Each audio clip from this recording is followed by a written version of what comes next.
నిత్య జీవితాన్ని అందంగా చూపించే మీ లండన్ పిల్ల ఛానల్లోకి స్వాగతం. హలో గాయ్స్, అందరూ ఎలా ఉన్నారు?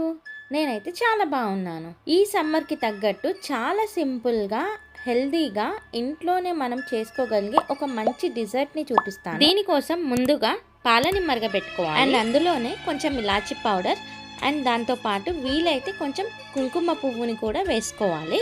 అండ్ నెక్స్ట్ వచ్చేసి కొంచెం షుగర్ అన్నమాట. లైట్గా మనం ఎంత తినగలిగితే అంత షుగర్ వేసుకొని బాగా పాలని మరగబెట్టుకోవాలన్నమాట. ఈ పాలు మరగడానికి అరౌండ్ 15 to 20 మినిట్స్ అయితే పడుతుంది, ఎందుకంటే మనకు కొంచెం చాలా చిక్కగా క్రీమీ టెక్స్చర్లో కావాలి. సో ఈలోగా మనం పక్కన ఇంకో కప్లో మిల్క్లో కొంచెం కస్టర్డ్ పౌడర్ వేసుకొని బాగా బీట్ చేసుకొని పెట్టుకోవాలి. పాలు కొంచెం మరగడం స్టార్ట్ అయ్యాక అందులోకి మనం ఏదైతే కలిపి పెట్టుకున్నామో కస్టర్డ్ పౌడర్ కలిపిన మిల్క్ని దాంట్లోకి వేసుకోవాలన్నమాట. ఇది వేసుకున్నందుకే మనకు మిల్క్ కొంచెం మంచి క్రీమీ టెక్స్చర్లోకి వచ్చేస్తుంది.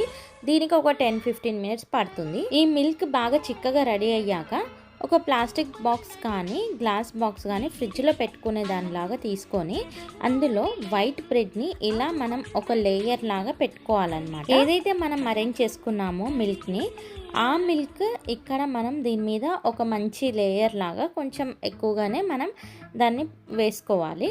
ఆ తర్వాత దాని మీద కొంచెం ఒక క్రంచీనెస్ రావడానికి కాజు అండ్ పిస్తా నేను కొంచెం దంచుకొని కొంచెం కచ్చా పక్క పౌడర్ లాగా చేసుకొని దాని మీద వేసుకుంటున్నాను. అండ్ దాంతోపాటు కొంచెం కోకోనట్ పౌడర్ ఉంటుంది కదా, కోకోనట్ పౌడర్ని కూడా కొంచెం చల్లుకున్నాను అనమాట. సో ఒక లేయర్ అయితే ఫినిష్ అయిపోయింది. దాని తర్వాత మనం ఇంకో లేయర్ వేసుకోవాలన్నమాట. సో మనకి ఇది లేయర్స్ లాగా మనకు ఒక కేక్ లాగా అండ్ దాంతోపాటు ఒక స్వీట్ ఐస్ క్రీమ్ లాగా వస్తుందన్నమాట. సో అలా ఇంకో లేయర్ని కూడా అరేంజ్ చేసుకొని దాని మీద కూడా సేమ్ ప్రాసెస్, అదే మిల్క్ కొంచెం పోసేసుకొని దాని మీద కాజు అండ్ పిస్తా పౌడర్ కొంచెం కోకోనట్ పౌడర్ వేసుకున్నాను అనమాట. ఎక్కువ లేయర్స్ ఉంటే కూడా అంత బాగుండదు, సో జస్ట్ ఒక 2 లేయర్సే వేసాను. అండ్ అది మనం కొంచెం పక్కకు పెట్టుకొని మిల్క్ క్రీమ్ ఉంటుంది కదా, ఫ్రెష్ క్రీమ్, ఆ ఫ్రెష్ క్రీమ్ని కొంచెం అలా బీట్ చేసుకోవాలి. అది బీట్ అయ్యాక దాంట్లోకి కండెన్స్డ్ మిల్క్ ఉంటుంది కదా, కండెన్స్డ్ మిల్క్ని కొంచెం వేసుకొని ఇంకా మనం కొంచెం బీట్ చేసుకోవాలన్నమాట. ఎందుకంటే ఇది మనకు ఒక క్రీమీ టెక్స్చర్ రావడం కోసం అన్నమాట. ఇలా క్రీమ్ చేసుకొని పోసుకునే స్టెప్ని మీరు కావాలంటే స్కిప్ కూడా చేసుకోవచ్చు. బట్ పిల్లలు ఉండి బాగా బయట ఐస్ క్రీమ్స్ తినడం బాగా ఎక్కువైపోయి ఇంట్లోనే ఏదో ఒకటి చేసి పెట్టాలనుకుంటే ఇది ఒక బెస్ట్ ఆప్షన్ అనమాట. సో మనం తయారు చేసుకున్న థిక్ క్రీమ్ని తీసుకొచ్చేసి దీనిపైన ఒక లేయర్ లాగా వేసుకోవాలి. సో ఇది జరిగే ప్రాసెస్లో ఒక చిన్న డిస్క్లైమర్ కూడా ఇస్తాను.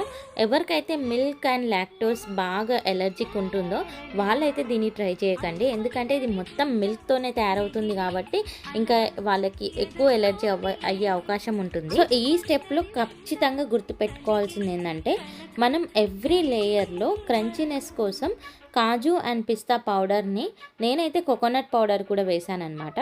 సో కోకోనట్ పౌడర్ని ఇంకా మీకు ఏదైనా నచ్చినా కూడా క్రంచీనెస్ కోసం వేసుకోవచ్చు. అండ్ నెక్స్ట్ కొంచెం హాట్ వాటర్లో సాఫ్రాన్ అండ్ ఫుడ్ కలర్ ఏదో ఒకటి వేసుకొని పైన కొంచెం ఒక ప్యాటర్న్ తయారు చేయడానికి నేను ఇలా కొంచెం చుక్కలు వేసుకొని ఒక ప్యాటర్న్ లాగా తయారు చేశాను అనమాట. సో కొంచెం బోరింగ్గా ఉండకుండా అట్రాక్టివ్గా ఉండడం కోసం. చూసారుగా చాలా సింపుల్గా ఇది రెడీ అయిపోయింది. దీన్ని మనం ఫ్రిడ్జ్లో పెట్టుకొని కొంచెం కూల్ అయ్యాక టేస్ట్ చేద్దాం ఎలా ఉందనేది.